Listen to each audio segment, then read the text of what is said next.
الله الرحمن الرحيم الحمد لله رب العالمين والصلاة والسلام على أشرف الأنبياء والمرسلين وآله وصحبه أجمعين. السلام عليكم ورحمة الله وبركاته. رمضان كريم ولا ليال كسر دوادا برنامج كايد وكميدا ترى برنامج وبشان رمضان كبحدونا بوق الرسمي جامعة البيان. برنامج كان ولقو قادا دقي دونو sooyaalka qaybo ka mid ah culimada Soomaaliyeed ujeedaduna ay tahay in la kaydiyo taariikhda culimada waxna laga barto dadaalkoodii. sheekheena koobaad ee maanta sooyaalkiisa aynu isla dhugan doono waa caalimkii weynaa nin maalmihiisa iyo habeenadiisaba geliyay barashada iyo barida diinta islaamka, nin wakhtigiisa u huray fidinta caqiidada toosan, qof u safray, loo xidhay, loo dilay kor u qaadida diinteenna suuban. waxaan u jeedaa buunigii nabadoonka ahaa sheekh cabdiqaadir nuur faarax. dhalashada iyo barbaaridda sheekh cabdiqaadir nuur faarax waxa uu ku dhashay hilaada taariikhdu markii ay ahayd 1941 meel miyi ah oo la yiraahdo Canjeel Talawaa oo degmada Ayl u jirta 30 ilaa 35 kiiloomitir. halkaas ayuu sheekhu ku barbaaray, waqtigiisa in badan oo kamidana uu ku qaatay. sheekhu waxa uu ka dhashay qoys reer miyi ah oo mihnadooda ama shaqadoodu ay tahay tabcashada xoolaha. sidaa darteed sheekhu yaraantiisii fursad uma helin waxbarasho. haddii aynu eegno waxbarashadii sheekha yaraantiisii waxa uu caan ku ahaa ama sifo u ahayd oo lagu bartay inuu jecel yahay barashada diinta islaamka. culimada reerka soo martida ayuu ag fadhiisan jiray isagoo afkooda dhowranaya. sheekhu markii uu ahaa 12 jir waxa uu la kulmay nin sheekha oo la oran jiray macallin Saciid Shire Ibraahim. halkaas oo uu quraanka kariimka barashadiisa ka bilaabay ilaa uu ka gaarayay 2 jis. waa miyi baa la joogaa, dadku waa reer guuraa, macallinkii iyo ardaygii waa kala guureen. intaa kadib muddo kadib sheekhu mar labaad wuxuu fursad u helay in ay la soo darsaan reeraha haysta macallin quraan. halkaas ayuu mar labaad sheekhu ka bilaabay barashada quraanka, wuxuuna ka baran jiray macallin la oran jiray macallin Ibraahim ilaa uu ka gaaray quraanka suuratu Saba. intaa kadib sheekhu waxa uu u rixlaystay magaalada Ayl ama degmada Ayl ayuu u rixlaystay isagoo ay da'diisu tahay 16 jir. degmada Ayl markii uu tagay wuxuu bilaabay barashada quraanka, halkaas oo uu quraanka ku dhameeyay markii ay da'diisu ahayd 17 jir.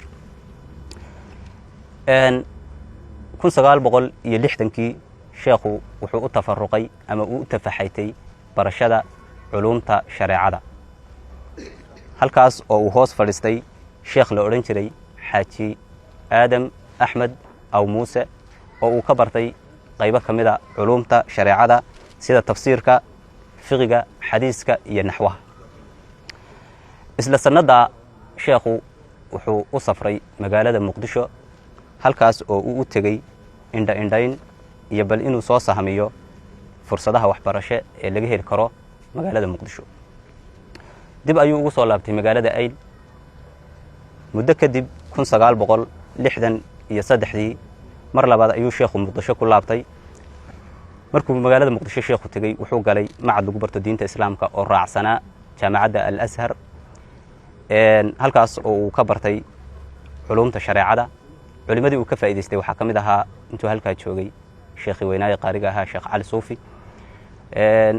1967 markay taariikhdu ahayd ayuu sheekhu macadkii ka baxay isagaan wali dhamaysan. isla sanadaas sheekhu wuxuu galay macad la oran jiray Tadaamun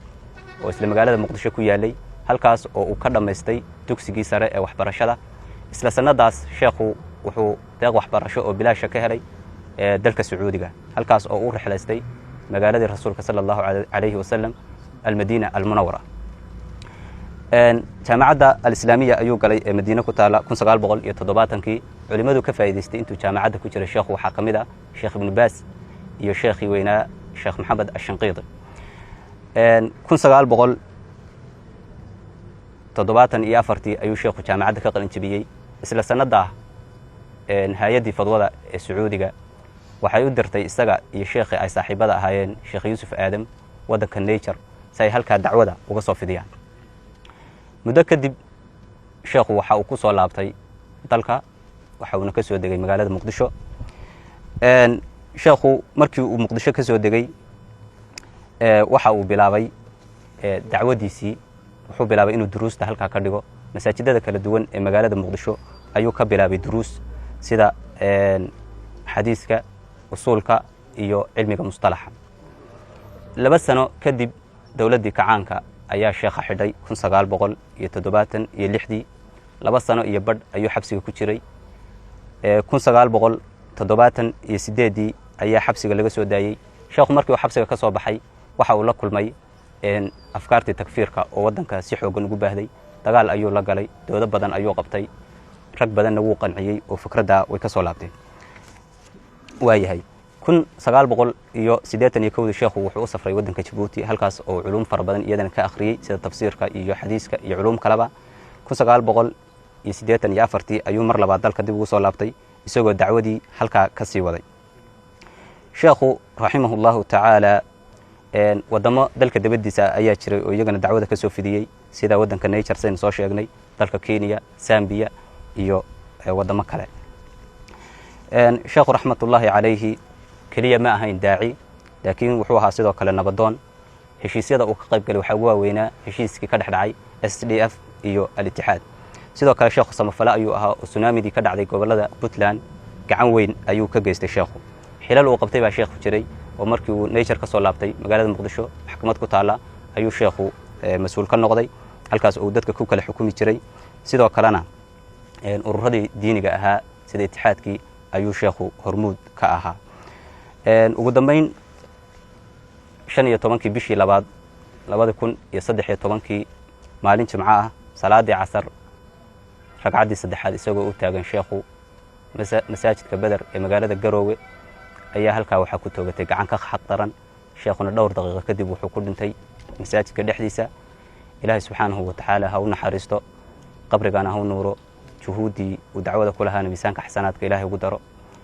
innagana kuwii ku dayda dadaalkii halkii ka sii wada ilaahay naga dhigo aad baad mahadsantihiin